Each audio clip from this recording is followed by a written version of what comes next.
Suara hati. Renungan hari ini, topik, membangun doa menjadi kesukaan Tuhan dan kebaikan kita. Dan jangan lupa saudaraku, untuk membagikan renungan ini kepada orang lain, agar mereka juga mendapatkan kekuatan rohani di dalam Tuhan.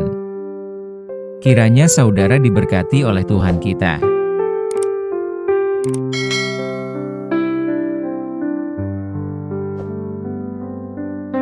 Nas renungan kita, Matius 6 ayat 5 dan 6, dan apabila kamu berdoa, janganlah berdoa seperti orang munafik. Mereka suka mengucapkan doanya dengan berdiri dalam rumah-rumah ibadat dan pada tikungan-tikungan jalan raya, supaya mereka dilihat orang. Aku berkata kepadamu, sesungguhnya mereka sudah mendapat upahnya. Tetapi jika engkau berdoa, masuklah ke dalam kamarmu, tutuplah pintu dan berdoalah kepada Bapamu yang ada di tempat tersembunyi. Maka Bapamu yang melihat yang tersembunyi akan membalasnya kepadamu. Saudaraku, setiap kehidupan orang yang percaya kepada Kristus, tidak dapat dipisahkan dengan kegiatan doa. Walaupun demikian, masih ada di antara kita yang kurang memahami bagaimana seharusnya berdoa, supaya doa itu tidak menjadi sebuah rutinitas yang tidak punya kuasa. Dalam nas hari ini, adalah sebagai mengingatkan kepada kita untuk menunjukkan bagaimana Tuhan Yesus mengoreksi cara kita berdoa agar tidak terjadi kekeliruan pada zaman ini. Alkitab telah mengingatkan bahwa ada orang yang dengan sengaja berdoa, yang tujuannya agar dilihat orang. Ada juga orang berdoa dengan bertele-tele dan panjang sehingga membuat orang lain yang ikut berdoa sampai mengantuk. Ada juga yang berdoa yang doanya banyak kata-kata dan lancar penyebutan doanya, seolah-olah doa mereka lebih berkuasa dan berkualitas. Ternyata Tuhan Yesus telah mengetahui permasalahan dalam kehidupan doa masa dahulunya, sehingga Tuhan mengingatkan kepada kita di masa kini. Kita perlu kembali menyadari akan pentingnya menjalani kehidupan doa yang benar. Selain menghindari dua kekeliruan berdoa yang Tuhan Yesus tegur dalam nas di atas, kita juga harus memahami bahwa doa bukan sekadar rutinitas rohani. Tetapi doa adalah nafas kehidupan bagi orang percaya. Coba kita renungkan, betapa seringnya dalam doa kita, lebih banyak dipenuhi keinginan pribadi yang sifatnya duniawi. Dan kadang tanpa malu, kita meminta begitu banyak, sampai-sampai memaksakan kehendak kita agar Tuhan penuhi. Terkadang ada juga yang berdoa dengan mengucapkan banyak kata-kata, seolah-olah doa itu bagaikan kompetisi yang harus dikabulkan. Memang kita berdoa kepada Tuhan Allah, tetapi Rasul Yakobus justru menegur tentang hal ini, karena doa-doa kita justru hanya memuaskan hawa nafsu kita sendiri. Atau kamu berdoa juga, tetapi kamu tidak menerima apa-apa, karena kamu salah berdoa, sebab yang kamu minta itu hendak kamu habiskan untuk memuaskan hawa nafsumu. Yakobus 4 ayat 3. Doa adalah sejatinya sebuah ruang persekutuan yang intim dengan Tuhan, tempat kita untuk mengalami pertumbuhan rohani. Memohon kepada Tuhan untuk keperluan pribadi, tentu tidak salah. Tetapi kalau doa hanya berpusat pada permintaan pribadi, tanpa membuka ruang bagi kehendaknya, Tuhan tidak akan berkenan. Tuhan Yesus telah mengajarkan kepada kita, bagaimana cara berdoa yang benar melalui doa Bapa kami. Dari doa itu, kita belajar bahwa doa dimulai dengan pengagungan dan pujian kepada Allah. Barulah kita dapat menyampaikan permohonan, dan ditutup dengan pengagungan Tuhan Allah di dunia ini. Tetapi, seiring dengan pertumbuhan rohani kita, doa kita semestinya semakin dipenuhi dengan kerinduan untuk mengetahui kehendak Tuhan dan berpegang pada janji-janjinya. Sebab Tuhan kita bukanlah pribadi yang tidak mengetahui kebutuhan kita, Ia justru lebih mengetahui segala sesuatu yang kita perlukan. Bahkan sebelum kita memintanya, Tuhan sudah mengetahui.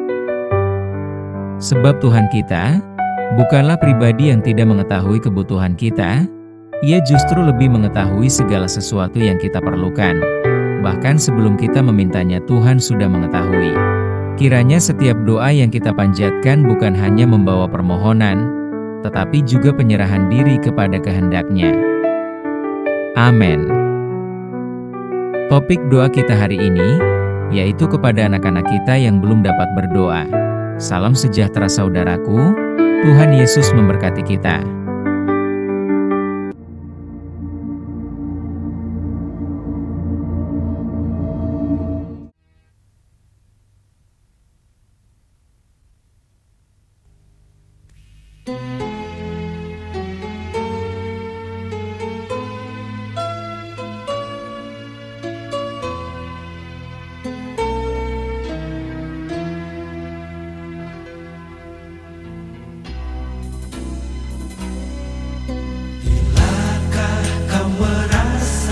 Gelisah di hatimu, bilakah kau merasa susah dan kebimbangan?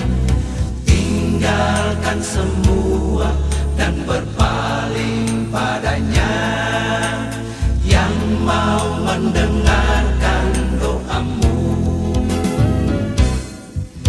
Anugerah dan bencana adalah kehendaknya, bersabar dan selalu mohon perlindungannya. Yesus ada di dalam doa.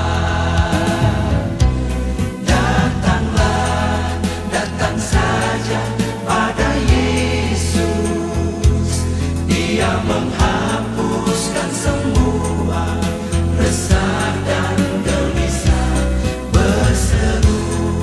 Berserulah pada Yesus, Dia akan segera menghampiri dirimu. Serahkan saja pada Yesus, beban berat yang di pundakmu ditanggung olehnya. Berserah padanya, cari di setiap waktu. Yesus ada di dalam doa.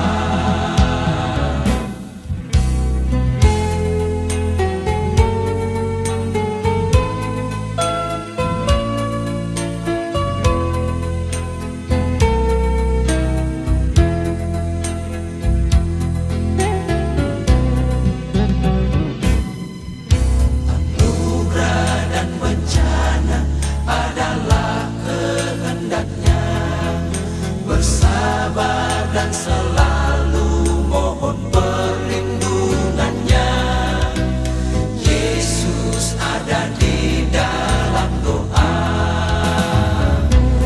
Datanglah, datang saja pada Yesus. Dia menghapuskan semua resah dan gelisah. Berserulah pada Yesus. Dia akan segera menghampiri dirimu. Serahkan saja pada Yesus, beban berat yang di pundakmu ditanggung olehnya. Berserah padanya, cari di setiap waktu. Yesus ada di dalam doa. Datanglah, datang saja pada Yesus. Dia menghapuskan semua resah dan gelisah. Berserulah pada Yesus. Dia akan segera menghampiri dirimu. Serahkan saja pada Yesus, beban berat yang di pundakmu ditanggung olehnya. Berserah padanya, cari di setiap waktu. ada di dalam doa.